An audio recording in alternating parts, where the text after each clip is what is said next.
Assalamualaikum warahmatullahi wabarakatuh. Salam sejahtera buat Sobat Lin Whitening dimanapun berada. Oke, Bim akan lanjutkan cerita Yechen-nya. Tapi seperti biasa, bantu tekan tombol like dan berkomentar juga. Terima kasih sesudah dan sebelumnya. Bab 881-885, Aman Hotel Tokyo. Setelah mandi, Suziyu menyalakan laptopnya di kamarnya, dan bersama saudara laki-lakinya melakukan konferensi video dengan Su Soudao yang berada jauh di Yanjing. Saudara laki-laki dan perempuan itu dengan jujur melaporkan konsesi besar Takahashi Machi kepada Su Soudao, yang mengejutkan Su Soudao. Dari sudut pandang Su Soudao, Takahashi Machichi memang terlalu baik, tidak hanya memiliki tekad untuk membunuh keluarga Ito, tetapi juga memiliki kesadaran untuk memberikan keuntungan bagi keluarga Su dan bersedia menjadi adik laki-laki. Orang seperti itu dapat digambarkan sebagai seorang anak yang dapat diajar. Suziyu berkata, "Ayah, kita akan bertemu dengan Ito Yuhiko dari keluarga Ito besok sesuai kesepakatan sebelumnya. Tapi menurutku Ito Yuhiko sudah kehilangan daya saingnya dalam kerjasama ini, jadi tidak mungkin baginya untuk menawarkan kondisi yang lebih baik daripada Machi Takahashi." Su Soudao bersenandung, dan berkata sambil tersenyum, "Kalau begitu mari kita lanjutkan dan selesaikan pekerjaan yang dangkal. Anda dapat menandatangani kontrak dengan keluarga Takahashi. Tetapi sebelum menandatangani kontrak, Anda harus pergi ke pelabuhan utama di Jepang untuk memeriksa operasi sebenarnya dari pelabuhan Tokyo, Yokohama, Nagoya, dan Osaka." Suziyu mengangguk, berkata, "Jangan khawatir. Tentang itu, saudaraku dan aku sudah merencanakan jadwalnya." "Itu bagus." Su Soudao tersenyum puas. "Aku tidak menyangka Takahashi Machichi bersedia mengurangi rasio saham menjadi 25%. Kamu tahu harga psikologis kakekmu pada saat itu adalah 30%, dan batas toleransi maksimum adalah 35%. Anda langsung memotong 10 poin persentase berdasarkan batas toleransinya. Setelah kontrak ditandatangani, kakek Anda akan sangat senang dan pasti akan sangat berterima kasih kepada kamu." Su Zifei tersenyum dan berkata, "Ayah, jika kakek benar-benar memuji kita dengan pujian yang besar, dapatkah kita membiarkan dia menyerahkan seluruh bisnis pengiriman laut kepada keluarga kita?" Su Soudao berkata sambil tersenyum, "Saya pasti akan memperjuangkan bisnis ini dari orang tua itu. Dan saya pikir kemungkinan persetujuan orang tua itu sangat tinggi. Anda harus melakukan pekerjaan dengan baik dalam persiapan sebelum kerjasama di Jepang. Kemudian saya akan berbicara dengan orang tua itu. Katakan padaku, coba biarkan dia menyerahkan bisnis ini kepada kalian saudara-saudari." Suziyu buru-buru melambaikan tangannya, "Ayah, aku tidak mau melakukannya. Biarkan saja kakakku mengambil selesai." Su Soudao bertanya dengan heran, "Kenapa? Jadi ini kesempatan bagus, kenapa kamu tidak mau melakukannya?" Suziyu berkata dengan serius, "Saya akan pergi ke Amerika Serikat untuk belajar Mbak ketika saya sudah selesai dengan masalah ini." Su Zifei buru-buru berkata, "Oh, nenek, kamu sangat berbakat Mbak. Apa yang kamu pelajari? Buang-buang waktu? Kenapa kamu tidak kembali bekerja di keluarga lebih awal, dan Anda dapat mengunci beberapa sumber daya terlebih dahulu?" Suziyu menggelengkan kepalanya, "Tidak ada batasan untuk belajar. Saya tidak ingin kembali bekerja sepagi ini, dan saya tidak peduli dengan keluarga. Saya tidak terlalu tertarik dengan sumber daya." Su Soudao buru-buru berkata, "Ziyu, kamu tidak terlalu muda, dan sudah waktunya untuk memikirkan tentang pernikahan. Terlalu memakan waktu untuk membaca gelar Mbak. Mengapa kamu tidak memanfaatkannya? 2 tahun untuk menikah, sudah berakhir." Suziyu bertanya balik, "Menikah, dengan siapa?" Su Soudao berkata, "Kakekmu secara alami akan membantumu memilih yang terbaik." "Aku tidak mau." Suziyu menggelengkan kepalanya. "Jika saya membiarkan kakek saya memilih untuk saya, maka saya mungkin juga menemukan seseorang yang enak dipandang di jalanan Tokyo dan menikahi saya dengan santai." "Berhentilah berbicara tentang bajingan itu, Su." Soudao berkata dengan marah, "Jangan lihat kakekmu memintamu pergi ke Jepang untuk berbicara, bekerja sama, tapi dia tidak akan pernah mengizinkanmu menikah dengan orang Jepang." Suziyu melengkungkan bibirnya. Dan dengan sengaja berkata kepada Su Soudao dengan marah, "Siapa katanya kamu akan menikah dengan orang Jepang? Ada juga banyak orang Cina di jalan-jalan Tokyo." Oke, saya bertemu satu dalam perjalanan ke sini. Dia tinggi, tampan, dan cukup bergaya. Saya pikir dia cukup enak dipandang. Jika saya bisa menikah dengannya, itu akan jauh lebih baik daripada kembali dan meminta kakek saya untuk memilihkan saya. Su Zifei berkata dengan canggung, "Apakah kamu tahu siapa namanya?" Su Ziyu mendengus dan berkata, "Aku hanya membuat analogi, tidak masalah jika aku tidak tahu namanya. Aku bisa bertanya padanya lain kali kita bertemu." Su Zifei tersenyum dan berkata, "Aku mungkin menang, aku tidak punya kesempatan untuk bertemu dengannya. Dengan karakter Takahashi Makoto, dia pasti tidak akan membiarkan dia meninggalkan Jepang hidup-hidup." Su Ziyu mengangkat alisnya dan berkata, "Bagaimana kamu tahu bahwa Takahashi Machi dapat membunuhnya? Menurutku pria itu sangat mampu. Takahashi Machi mungkin tidak dapat melakukan apapun padanya." Su Zifei menggelengkan kepalanya, dan berkata sambil tersenyum, "Jika naga yang kuat tidak menghancurkan seekor ular, bahkan jika ia dapat mengalahkan 4 tangan dengan 2 tinju, itu mungkin tidak dapat mengalahkan 40 atau 400 tangan." Mendengar ini, ekspresi Su Ziyu menjadi sedikit serius. "Apa yang saya katakan tadi hanya untuk mengganggu ayah saya. Tetapi ketika saya benar-benar memikirkan sosok pria itu, Su Ziyu cukup mengkhawatirkannya. Berpikir bahwa Machi Takahashi mungkin tidak akan melepaskannya dengan mudah. Su Ziyu berseru, "Saya akan memperingatkannya lain kali saya melakukan wawancara dengan Machi Takahashi. Jika dia berani menyerang pria itu secara diam-diam setelah kerja sama selesai, maka saya akan berhenti saja, kerja sama kapan saja." "Omong kosong," Su Soudao membentak.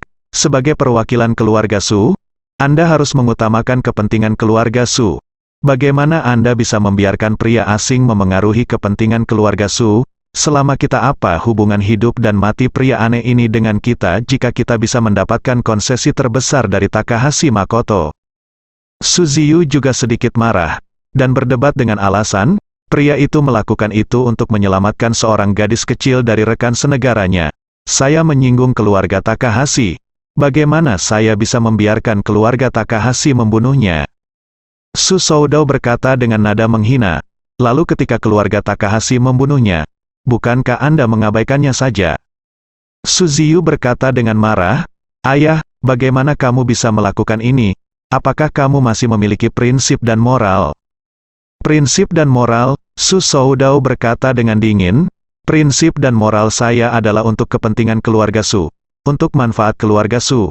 Saya tidak membutuhkan prinsip dan moral apapun." "Kamu," Su Ziyu tidak bisa berkata apa-apa karena marah. Pada saat ini, Su Zifei buru-buru merapikan semuanya. "Ayah, Ziyu, urusan kita belum selesai, mengapa kalian berdua masih berdebat?" Su Soudao berkata dengan ekspresi muram, Oke, jangan bicara tentang hal-hal yang tidak berarti ini. Ziyu, mari kita diskusikan tentang studi Mbak Anda setelah Anda kembali." "Tidak perlu membahasnya," Su Ziyu berkata dengan ekspresi yang sangat dingin. "Pemberitahuan penerimaan Harvard Business School adalah itu sudah dikirim ke kotak surat saya. Sekolah akan dimulai pada bulan Agustus dan saya akan pergi pada bulan Mei."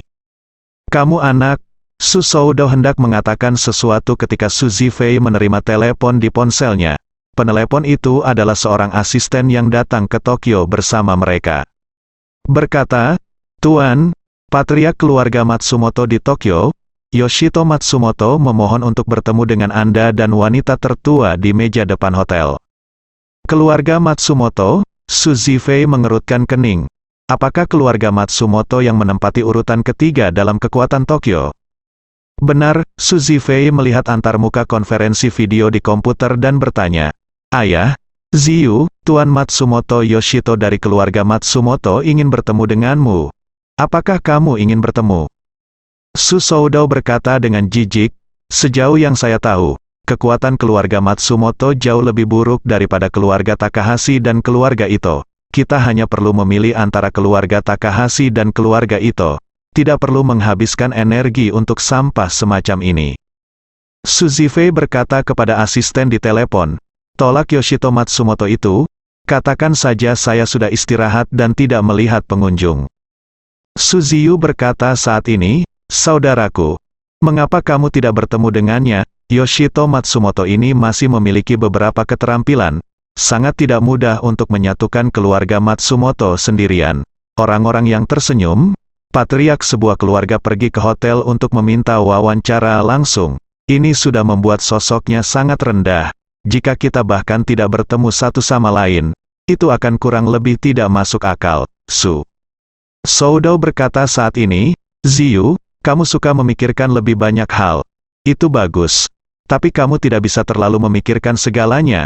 Itu akan terlalu banyak. Jika Anda bertemu dengan Yoshito Matsumoto ini malam ini, besok mungkin keluarga keempat, kelima atau bahkan ke-40 atau ke-50 di Tokyo akan berduyun-duyun ke hotel untuk meminta bertemu dengan Anda. Dapatkah Anda menanganinya? Ini, Su Ziyu tidak tahu bagaimana menjawab untuk sementara. Su Soudou melanjutkan, oke, masalah ini masih terserah kakakmu, tolak saja.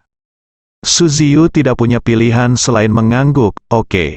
Lobi hotel aman, Yoshito Matsumoto yang belum genap berusia 40 tahun sangat menantikan pertemuan dengan keluarga Su.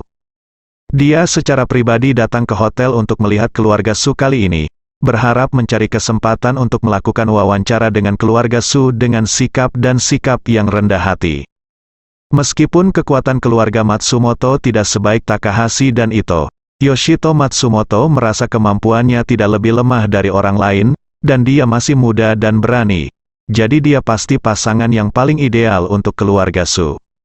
Namun, keluarga Matsumoto kekurangan curah hujan di tahun-tahun awal, dan jarak dengan keluarga Takahashi dan Ito terlalu besar. Meskipun Yoshito Matsumoto telah memimpin keluarga Matsumoto untuk berkembang pesat dan mengejar ketinggalan, dia masih memiliki jarak dari mereka. Bahkan, keluarga Matsumoto bisa dikatakan sebagai keluarga dengan pertumbuhan tercepat di Tokyo.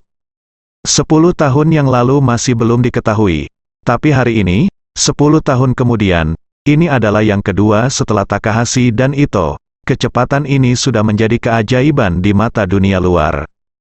Oleh karena itu, Yoshito Matsumoto percaya bahwa, sebagai kepala keluarga, dia datang ke hotel untuk meminta pertemuan secara langsung, yang tentunya memberikan wajah keluarga Su cukup. Namun, dia tidak tahu bahwa di mata keluarga Su, kekuatan keluarga Matsumoto sekitar setengah dari keluarga Takahashi atau keluarga Ito, jadi keluarga Su secara alami tidak akan menganggapnya serius. Saat ini, Yoshito Matsumoto sangat percaya diri. Dia adalah seorang jenius bisnis yang diakui di Jepang, seorang pemuda kaya yang benar-benar mampu menaklukkan dunia. Jadi dia merasa bahwa keluarga Su harus memberinya kesempatan untuk wawancara, dan dia pasti akan menggunakannya dengan kefasihan dan visi saya membujuk mereka untuk bekerja sama dengan saya. Asisten Yoshito Matsumoto merasa sedikit tidak nyaman, dan berkata, Bos, apakah menurut Anda keluarga Su bersedia bekerja sama dengan kami? Ryoto Matsumoto meluruskan jas dan dasinya, dan berkata dengan percaya diri, saat kita bertemu nanti, aku pasti akan menggunakan kemampuan dan pesonaku untuk membuat keluarga Su menyadari bahwa aku, Ryoto Matsumoto, adalah orang yang sempurna untuk mereka. Mitra, adapun Ito Yuhiko dan Takahashi Machi, mereka tidak lebih dari sekelompok lelaki tua dengan pemikiran kuno dan kemampuan yang mengkhawatirkan, begitu kata. Kata itu jatuh, asisten keluarga Su menelepon meja depan. Setelah menjawab telepon, gadis kecil di meja depan segera mendatangi Matsumoto Yoshito, membungkuk dan berkata, Tuan Matsumoto, saya benar-benar minta maaf, Tuan Su dan Nyonya Su tidak punya waktu untuk bertemu dengan Anda. Tolong kembali. Matsumoto langsung terkejut. Setelah beberapa lama, dia bertanya dengan tercengang, apa katamu, mereka tidak punya waktu untuk melihatku? Gadis kecil di meja depan mengangguk ringan dan berkata, itu benar, jadi tolong kembali. Yoshito Matsumoto langsung merasakan sakit di wajahnya, panas. Bagaimanapun, saya juga patriark keluarga Matsumoto, dan pemimpin di antara pengusaha muda Jepang, dapat dikatakan bahwa saya telah membuat identitas saya sangat rendah hati ketika saya secara pribadi datang ke hotel untuk meminta orang-orang dari keluarga Su. Tetapi saya tidak pernah bermimpi bahwa meskipun saya datang untuk mencari wawancara dengan cara yang begitu rendah hati, saya masih bertemu dengan penghinaan yang paling kejam dan langsung dari pihak lain. Tidak ada waktu, hanya sepatah kata saja, dan kamu mengirimku pergi. Keluarga Su terlalu sombong, bahkan sedikit terlalu sombong. Bahkan jika kamu adalah keluarga teratas di China, bahkan jika Anda benar-benar memiliki proyek besar yang sangat bagus di tangan Anda, jadi Anda tidak bisa begitu saja menekan wajah saya ke tanah dan menginjaknya, itu sendiri. Biarkan resepsionis hotel melakukannya, di mana saya meletakkan wajah saya. Memikirkan hal ini, Yoshito Matsumoto memasang wajah gelap, dan berkata ke meja depan dengan suara dingin, hubungi mereka lagi dan beritahu mereka bahwa saya adalah patriark keluarga Matsumoto. Seorang pemuda dari Tokyo, Presiden Asosiasi Pengusaha, Tuan Matsumoto Yoshito, datang ke sini hari ini hanya untuk meminta bertemu dengan tuan muda dan nona muda dari keluarga Su, sehingga mereka harus mencari waktu untuk wawancara dengan saya. Meja depan ketakutan dengan ekspresinya yang ganas, dan berkata dengan ragu-ragu, Tuan, saya benar-benar minta maaf, asisten dari dua tamu terhormat telah memberitahu kami dengan jelas bahwa kedua tamu terhormat itu benar-benar tidak punya waktu untuk bertemu dengan Anda, jadi tolong jangan mempersulit kami. Rasa percaya diri asli Yoshito Matsumoto yang kuat langsung hancur oleh pukulan gadis di meja depan. Dia memarahi hampir histeris, nama saya Yoshito Matsumoto, bukan pria ini, apakah Anda mengerti? Gadis di meja depan mundur beberapa langkah dengan ketakutan, maaf, Tuan Matsumoto, saya baru saja menyampaikan balasan dari tamu terhormat ini dia, tolong maafkan saya. Di lobi, banyak orang memandang Yoshito Matsumoto dan berbisik. Orang-orang ini berbisik berpasangan dan bertiga. Meskipun mereka tidak dapat mendengar apa yang mereka katakan, tetapi dari ekspresi mereka, Yoshito Matsumoto dapat mengetahui bahwa mereka semua menertawakan dirinya sendiri. Dia selalu sombong, berpikir bahwa dalam hal kemampuan, dia adalah yang teratas di kalangan pengusaha muda di Jepang. Tetapi saya tidak menyangka bahwa saya mengambil inisiatif untuk datang ke pintu untuk meminta pertemuan, tetapi pihak lain tidak mau repot-repot melihat saya sama sekali. Ini membuat Yoshito Matsumoto sangat kesal. Yoshito Matsumoto mengepalkan tinjunya dan mengatupkan giginya, seluruh tubuhnya gemetar hebat. Semakin percaya diri dan sombong seseorang, semakin buruk ketahanan psikologisnya. Semakin banyak orang merasa bahwa setiap orang harus memandang mereka, semakin mereka takut diremehkan oleh orang lain. Yoshito Matsumoto adalah contoh yang paling khas. Pada saat ini, hatinya sudah sangat marah, tetapi dia tidak dapat menemukan jalan keluar untuk melampiaskannya. Dan penampilannya yang memerah membuat orang-orang di sekitarnya semakin membenci dan mencemoohnya. Meski banyak orang mungkin tidak memiliki Yoshito Matsumoto kekuatan dan kekayaan, tetapi mereka melihat Yoshito Matsumoto membodohi dirinya sendiri di depan umum, dan diam-diam mereka masih bahagia di hati mereka. Melihat semua orang menertawakannya, asisten Matsumoto bergegas maju dan berkata dengan suara rendah, "Bos, kenapa kita tidak pergi dulu? Kalau ada orang yang baik mengeluarkan ponselnya untuk mengambil video dan mengunggahnya ke internet, menyebabkan berita buruk akan sulit untuk menghadapinya."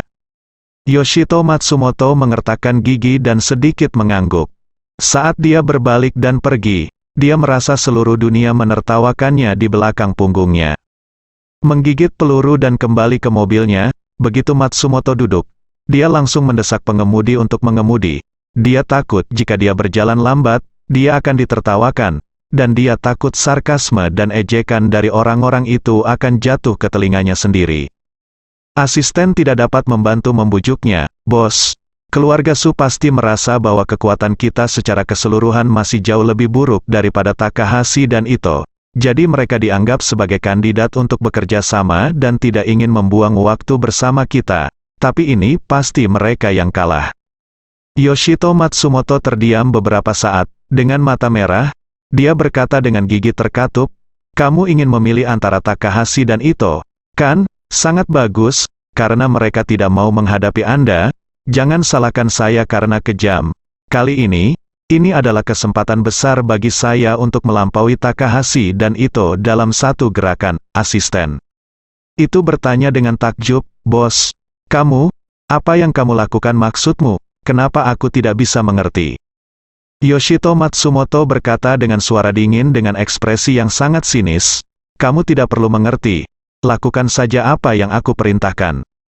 Asisten langsung berkata, "Bos, katakan saja padaku."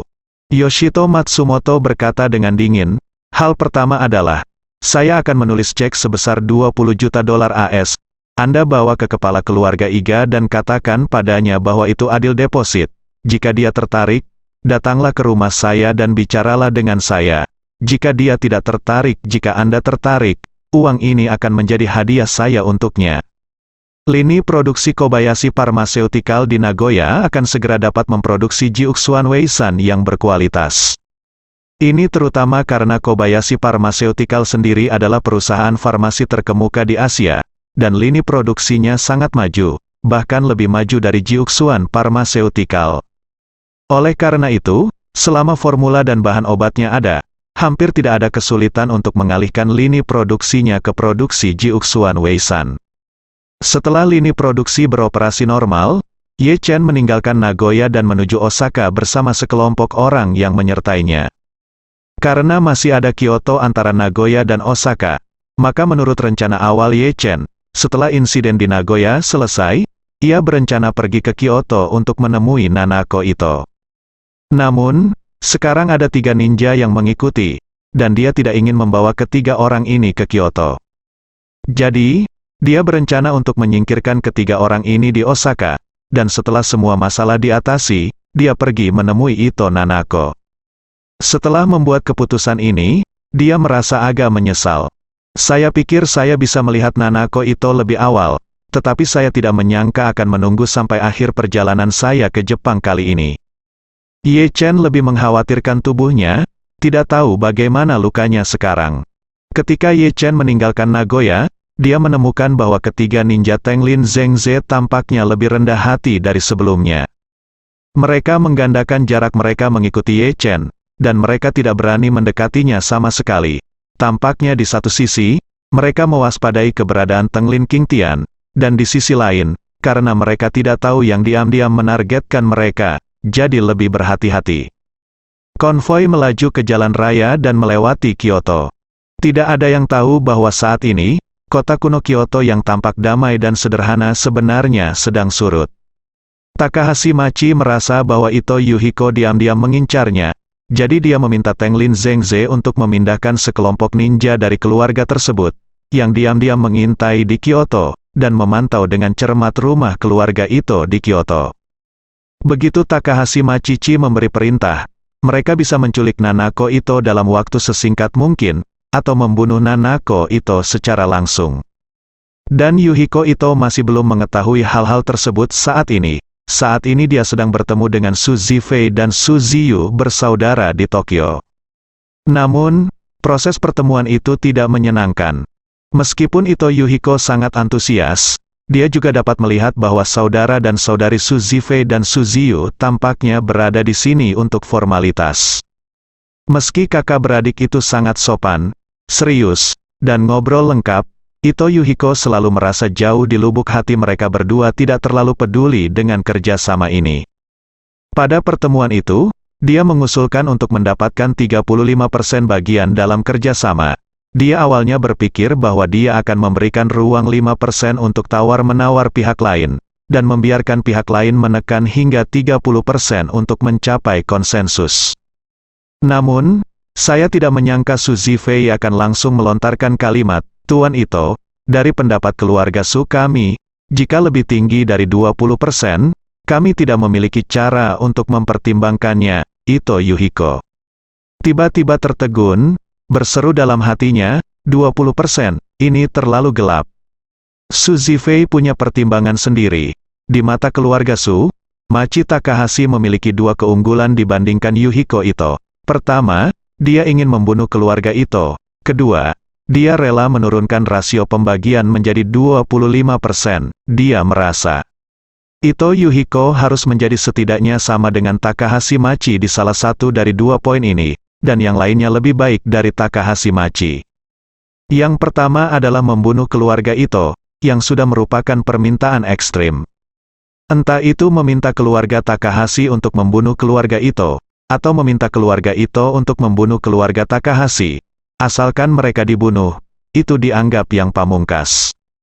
Oleh karena itu, Ito Yuhiko pun rela bergabung untuk membunuh keluarga Takahashi. Dalam hal ini ia hanya setara dengan Takahashi Machi. Dengan cara ini, kecuali dia bisa lebih menguntungkan daripada kondisi pengusiran Takahashi Shinchi pada poin kedua, keluarga Su tidak perlu mempertimbangkannya sama sekali. Itu sebabnya dia menawarkan rasio pembagian 20%. Jika Ito Yuhiko setuju, maka bujuk dia untuk setuju bergandengan tangan untuk membunuh keluarga Takahashi. Dalam hal itu, dia akan memenangkan keuntungan 5% lagi untuk keluarga Su. Namun, begitu Ito Yuhiko mendengar sekitar 20%, dia tidak bisa menahan diri. Dia sangat marah dan berpikir, saya ingin 35%, Anda memberi saya 20%, dan Anda juga mengatakan bahwa jika lebih tinggi dari 20%, Anda tidak mempertimbangkannya, dan Anda tidak menyisakan ruang untuk tawar-menawar, bukankah ini terlalu banyak? Masalahnya adalah saya perlu memanfaatkan keuntungan saya di pelabuhan lokal dan membiarkan Anda, modal asing, masuk untuk menghasilkan uang, tetapi Anda hanya membiarkan saya menyumbang 20%, yang mana agak menipu, kan? Memikirkan hal ini, Ito Yuhiko sangat marah. Dia juga bangun, dan dia berkata kepada Su Zifei dengan suara dingin, Tuan Su, 20% terlalu banyak. Saya akui bahwa keluarga Su kuat dan memiliki banyak kapal laut di tangan mereka, tetapi Anda tidak dapat menekan saya seperti ini, Su. Zifei serius, Tuan Ito, menekan masih jauh dari cukup, tetapi kami memiliki banyak inisiatif sekarang. Jepang ekonomi terus menurun. Sulit bagi Anda untuk memulai bisnis ini pada tahap ini. Jika Anda ingin menghasilkan uang ini, Anda hanya dapat bekerja sama dengan kami. Setelah jeda, Su Zifei melanjutkan, meskipun 20% lebih sedikit-sedikit, tapi setelah bisnis berjalan, luasnya masih sangat besar. Jika menghasilkan 10 miliar dolar AS setahun, keluarga Ito dapat berbagi 2 miliar. Apa konsep 2 miliar dolar AS? Saya percaya tidak mungkin keluarga Ito menghasilkan banyak keuntungan dalam setahun sekarang, bukan? Takehiko Ito menggelengkan kepalanya dan berkata, Tuan Muda Su, bukan itu cara perhitungannya. Jika saya melakukan sumber daya ini sendiri, meskipun saya mungkin tidak dapat menghasilkan keuntungan tahunan sebesar 10 miliar dolar AS, itu tidak besar masalah untuk menghasilkan lebih dari 1 miliar dolar, jika Suziyu berkata dengan sedikit kesombongan saat ini, Tuan Ito, Anda baru saja mengatakan bahwa Anda mungkin dapat mencapai skala 2 atau 3 miliar dolar AS dengan usaha Anda sendiri. Menurut pendapat saya, tidak mungkin semua. Ito Yuhiko mengerutkan kening dan bertanya, mengapa tidak mungkin? Kekuatan keluarga Ito saya juga salah satu yang terbaik di Jepang.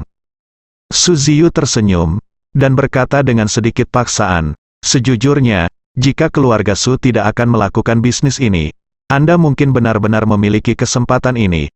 Tetapi karena keluarga Su akan memasuki pasar sekarang, lalu ada keluarga Su, pasti tidak mungkin bagi Anda untuk melakukan bisnis berskala besar, dan bahkan keluarga Su mungkin tidak mengizinkan Anda memulai bisnis ini.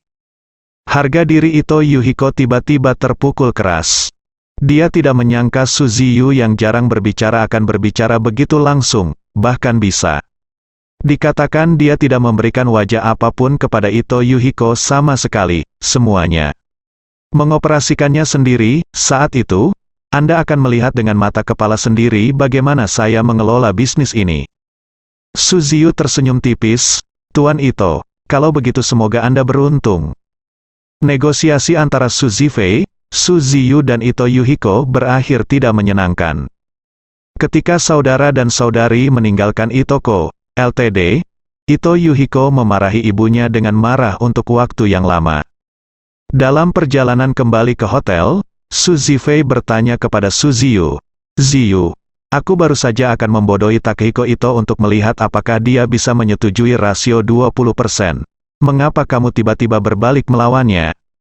Sedikit tersenyum, dan berkata, 20% jelas lebih rendah dari harga terendah yang dia mampu. Jadi tidak peduli berapa banyak Anda berbicara dengannya hari ini, dia tidak dapat menyetujui rasio ini. Jika Anda benar-benar ingin memaksanya, Anda harus untuk memberikannya kepadanya. Dia berada di bawah tekanan yang cukup. Suzy Fei bertanya, apakah kamu punya ide bagus? Suzy Yu berkata, hubungi Takahashi Zenzi, katakan saja bahwa Anda berencana untuk menandatangani kontrak dengannya besok. Tetapi sebelum menandatangani kontrak, Anda harus mendiskusikan detailnya dengannya, dan waktunya ditetapkan untuk besok pagi.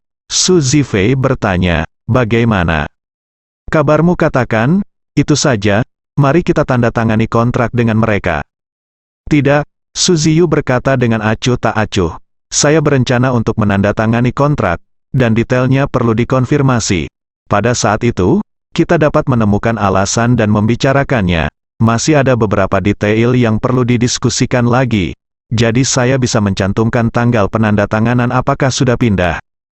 Suzy Yu kemudian berkata, jika Anda membiarkan angin keluar sekarang, Ito Yuhiko akan sangat cemas, dan sebelumnya besok, dia akan menurunkan postur tubuhnya dan berinisiatif untuk berbicara dengan kita lagi. Suzy Fei mengangguk, dan berkata, oke, kalau begitu aku akan mendengarkanmu, dan aku akan segera menelepon Gao Qiao Zenzi. Gao Qiao Zenzi menerima telepon dari Suzy Fei, dan ketika dia mendengar bahwa keluarga Su akan menandatangani kontrak dengannya, seluruh tubuhnya bersemangat. Setelah itu, sambil mengatur bawahannya untuk mempersiapkan upacara penandatanganan besok, dia membiarkan orang keluar dan memberitahu seluruh Tokyo bahwa keluarga Su siap menandatangani kontrak dengannya. Berita itu segera menyebar di kalangan elit bisnis di Tokyo. Banyak orang menelepon dan mengirim pesan untuk memberi selamat kepada Takahashi Machi, karena mereka percaya bahwa begitu keluarga Takahashi bekerja sama dengan keluarga Su, keluarga Takahashi pasti akan melampaui keluarga Ito dan menjadi keluarga nomor 1 di Jepang. Yuhiko Ito pun menerima kabar tersebut dengan sangat cepat. Dia yang awalnya masih marah menjadi sangat marah hingga hampir kabur setelah mendengar kabar tersebut. Dia tidak menyangka begitu berita itu keluar, keluarga Takahashi akan menjadi sasaran empuk. Sekarang, seluruh Tokyo mulai mengejar Takahashi Machi, dan menganggap Takahashi Machi sebagai orang terkaya di Jepang di masa depan. Ito Yuhiko segera menyadari arti dari perkataan Suzy Yu sebelumnya.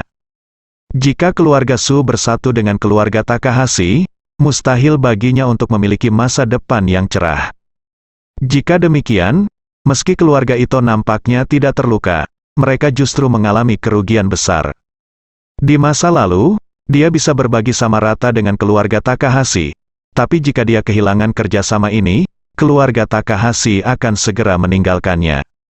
Saat itu, semua halo pada dirinya akan diambil oleh Takahashi Machi. Kerugian tak terlihat hampir tak terukur. Yuhiko Ito yang sangat bosan mengunci diri di kamar dan memikirkannya sepanjang sore.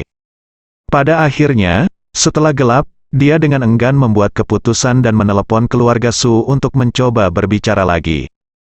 Jika tidak berhasil, setujui saja persyaratan kerjasama 20% keluarga Su.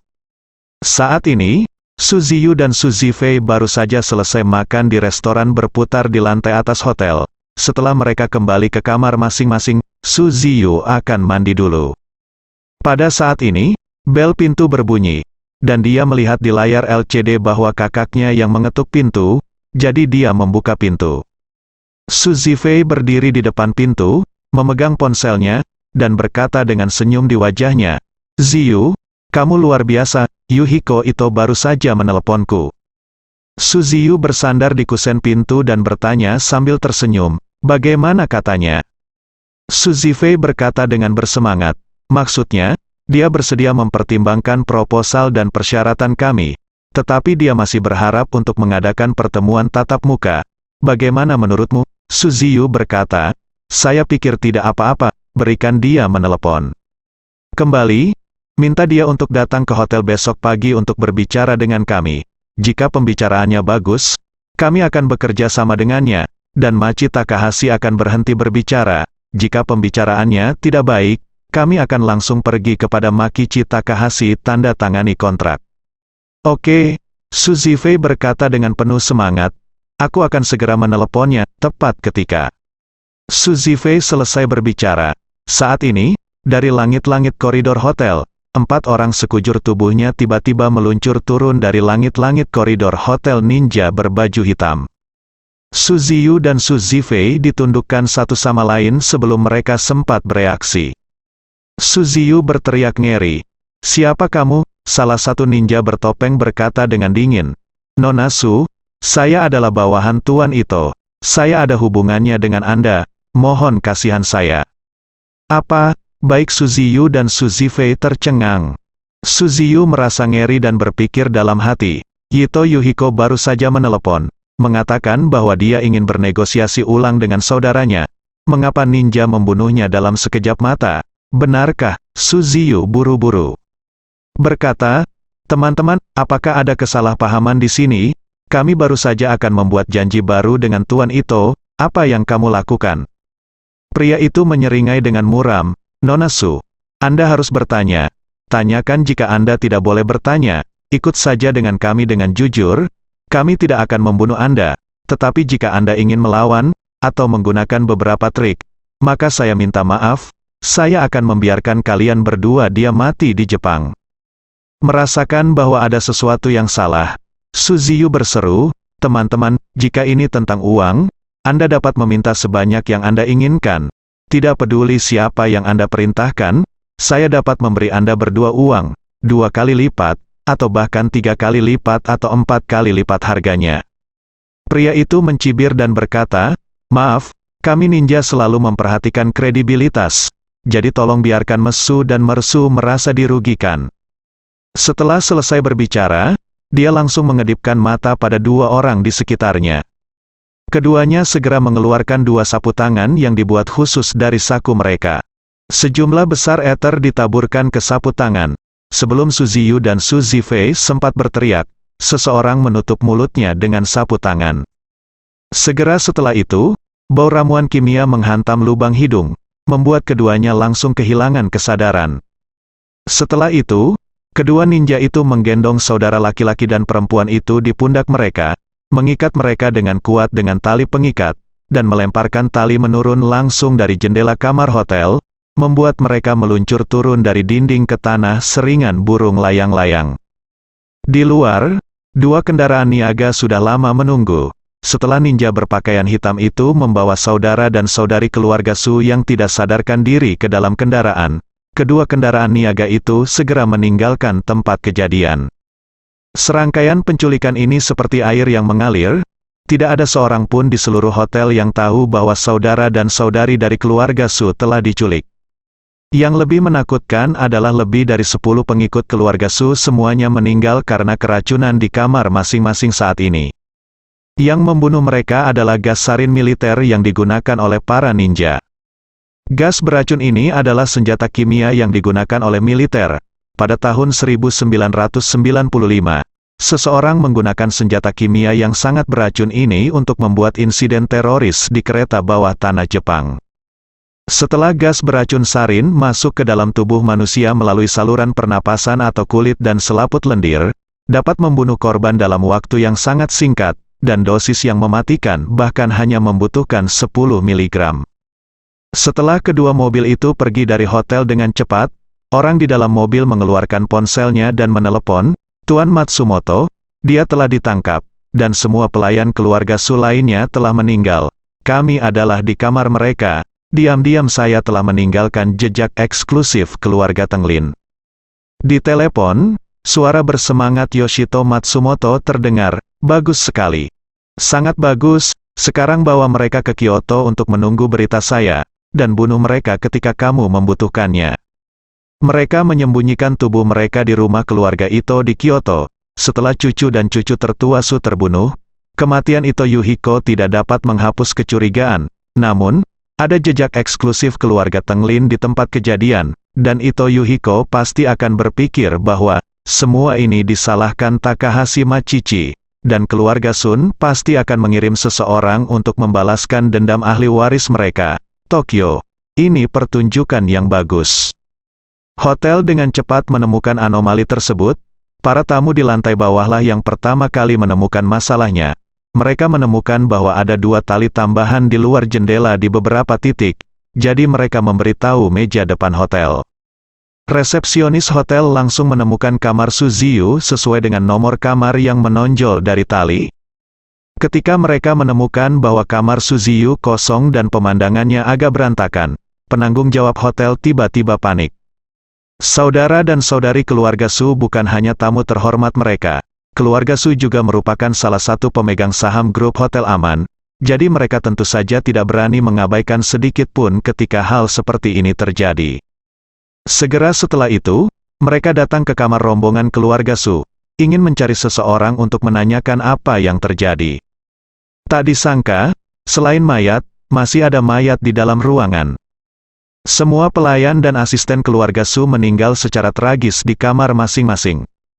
Keadaan kematiannya mengerikan, manajer hotel sangat ketakutan sehingga kakinya lemas di tempat, dan dia duduk di tanah dengan bunyi gedebuk, dan segera membasahi selangkangannya. Di hotel yang dia kelola, lebih dari selusin orang meninggal sekaligus, dan mereka semua adalah anggota keluarga Su. Yang lebih menyedihkan lagi adalah Su Zifei dan Su Ziyu, kakak beradik, telah menghilang. Ini adalah cucu tertua dan cucu perempuan tertua dari keluarga Su. Mereka jelas merupakan 2 anggota paling menonjol dari generasi keluarga Su.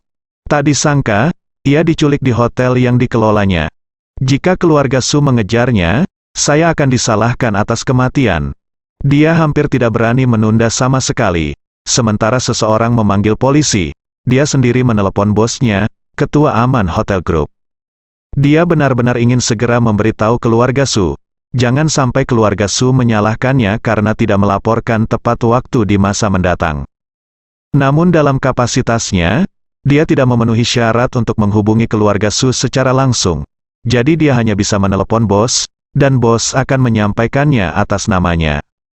Ketua grup Hotel Aman berada di Dubai saat ini, dan setelah mendengar ini, dia hampir terkena serangan jantung di tempat. Su Zifei dan Su Ziyu diculik di hotel mereka. Apa dosa, jika sesuatu benar-benar terjadi di antara mereka berdua, keluarga Su harus menghancurkan diri mereka sendiri. Jadi, dia langsung menelepon Su Soudao yang berada jauh di Beijing. Setelah Su Soudao mendengarkan laporan tersebut, tekanan darahnya naik dan dia hampir pingsan. Untungnya, keluarga Su menyelamatkannya tepat waktu, jadi dia baik-baik saja.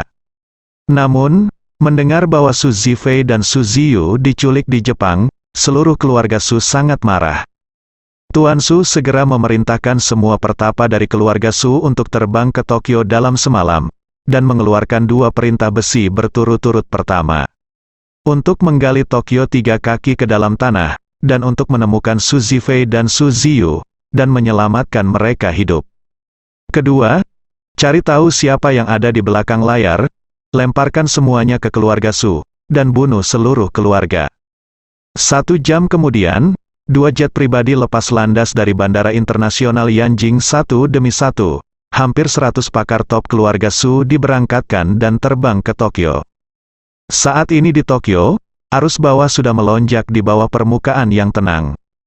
Ketika polisi di Tokyo mengetahui hal ini, mereka sangat ketakutan sehingga mereka meledakkannya.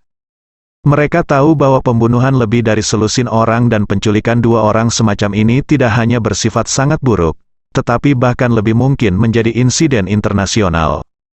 Akibatnya, polisi Tokyo segera menutup Hotel Aman, dan petugas polisi dari Departemen Investigasi mencari semua petunjuk berharga sedikit demi sedikit di seluruh hotel. Mereka pertama kali menemukan ponsel Su Zifei tertinggal di kamar Su Ziyu, dan menemukan catatan panggilannya dengan Ito Yuhiko, dan kemudian menemukan anak panah ninja yang diukir dengan totem keluarga Tenglin di kamar rombongan Su.